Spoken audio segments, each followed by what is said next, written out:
1971 সালকে যারা ভুলিয়ে দিতে চায় তাদের লক্ষ্য একটাই যে তারা 1971কে অস্বীকার করতে চায় এবং আমরা যে বাংলাদেশে একটা স্বাধীন সার্বভৌম রাষ্ট্র হয়েছি লড়াই করে যুদ্ধের মধ্য দিয়ে আমাদের নেতা শহীদ জিয়া রহমানের ঘোষণার মধ্য দিয়ে সেটাকে তারা অস্বীকার করতে চায়।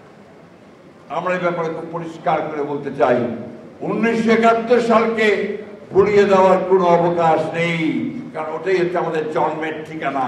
এই দেশের এই ভূখণ্ড একটা স্বাধীন দেশ হিসাবে মর্যাদা পেয়েছে, এটা আমাদের মনে রাখতে হবে সবসময়।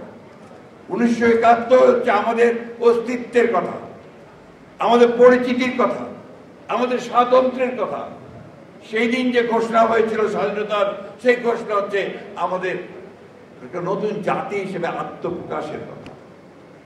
বন্ধুগণ, আজকে সেই সমস্ত শক্তির অনেক বেশি উল্লঙ্ঘন দেখতে পাই আমরা। একবার স্মরণ করুন অতীতের কথা, আমি কারো নাম ধরে বলবো না, কিন্তু নিজেদের অতীতের স্মরণ করবেন। 1971 সালে আপনাদের কি ভূমিকা ছিল সেটাও আপনারা মনে রাখবেন। আমি কথাটা পরিষ্কার করে বলতে চাই, তাতে আপনার না কষলে আমার কিছু করার নাই।